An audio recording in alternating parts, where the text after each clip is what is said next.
法國嘅香水好出名，所以咧就去咗香水小鎮 Grasse 格拉斯。我嚟到咗呢個格拉斯嘅香水小鎮啦，但係第一個疑問係點解咁多鋪頭都閂晒嘅？佢係一個山城，被山圍繞住，盛產林林種種嘅花，例如係玫瑰花、五月玫瑰、茉莉花同橙花等等。Sorry， 係我嘅錯。星期六嘅法國啲鋪頭係會閂嘅。我每一日嘅難題就係揀食乜嘢，喺一堆睇唔明嘅法國餐單上面。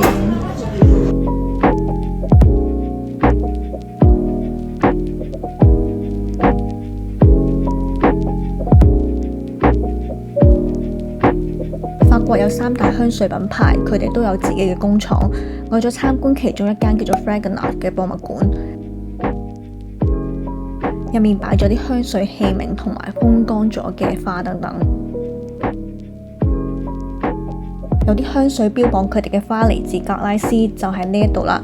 包括係 Chanel 嘅經典香水 No.5 用嘅茉莉花，同埋 Dior 嘅 Miss Dior 系列嘅玫瑰等等。而 Chanel、Dior 呢啲大品牌呢，有專屬嘅花田，自己種花俾自己品牌嘅香水。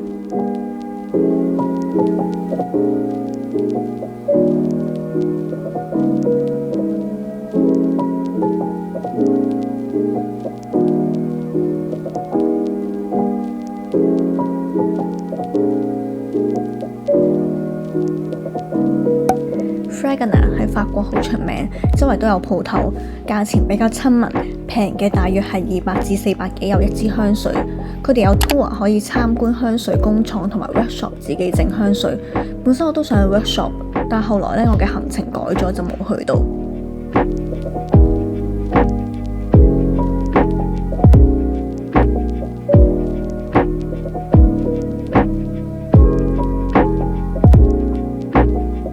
我覺得佢哋嘅花香香水唔係太啱我，所以最後買咗馬鞭草味，係綠意盎然嘅樹葉味，但係又唔太草車味，比較清新，啱春夏季用。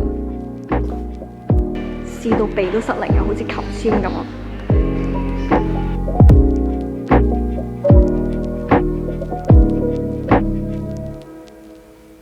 然後去咗國際香水博物館。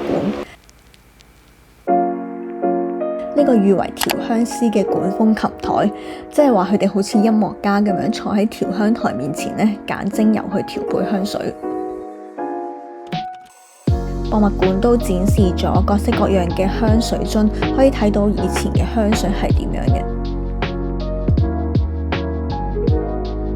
Grasse 最初唔係以香水聞名，喺中世紀係出名整皮革，但因為皮革有好大陣味啦，所以當時嘅皮革工匠呢就萌生咗整香味皮手套嘅諗法，風靡法國上流社會。後來就逐漸演變成生產香水嘅地方。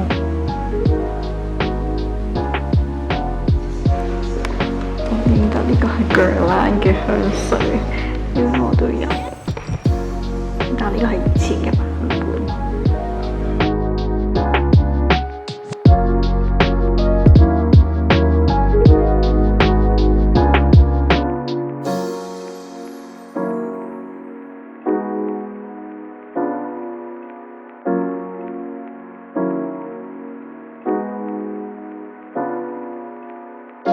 我覺得香水博物館最特別嘅地方呢，係佢有個花園啦，入邊呢種咗唔同嘅花啦，可以俾大家聞下啲味。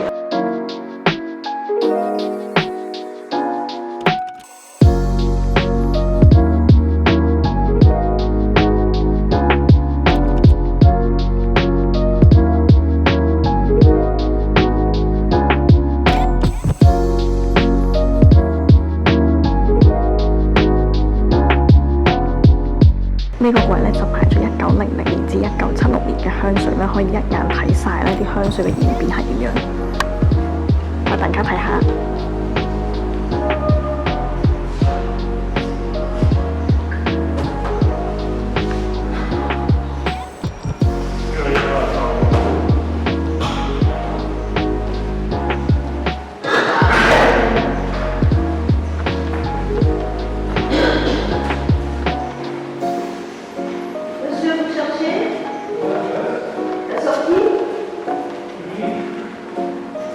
見見識寡陋嘅我呢，其實淨係認得幾隻香水嘅啫，例如係 Chanel 嘅 No.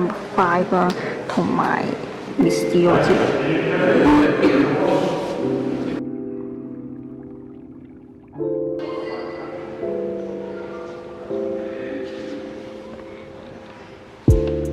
呢幾支呢係大到成支酒咁樣啦。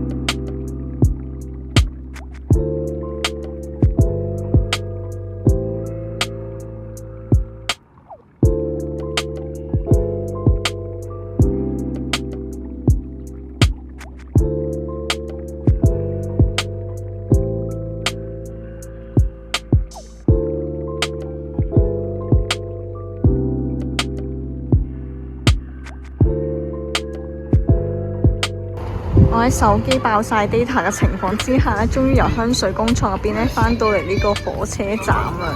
一啲都唔容易啊，因為架巴士咧係會翻返去我原本嘅位置，但係我完全唔覺得佢第一次有經過火車站。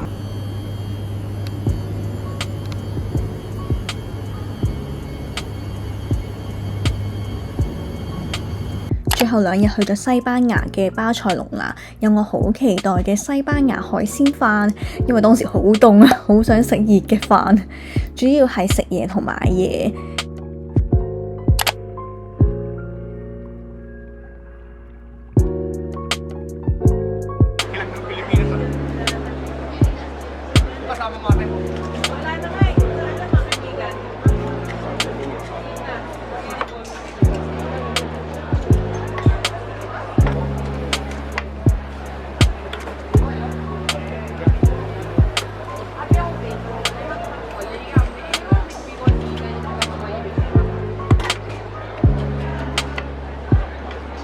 食咗生蠔同海膽，好新鮮 ，CP 值都算抵。西班牙火腿就鹹咗啲咯，同埋啲芝士有啲滯啊。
高地嘅建築入面咧，我最想去嘅係 Park Güell， 但係咧即日嘅門票賣晒啊，去到先知啦，好多遊客都同我一樣係撲空嘅，所以其他嘅我就淨係喺外面行下就算。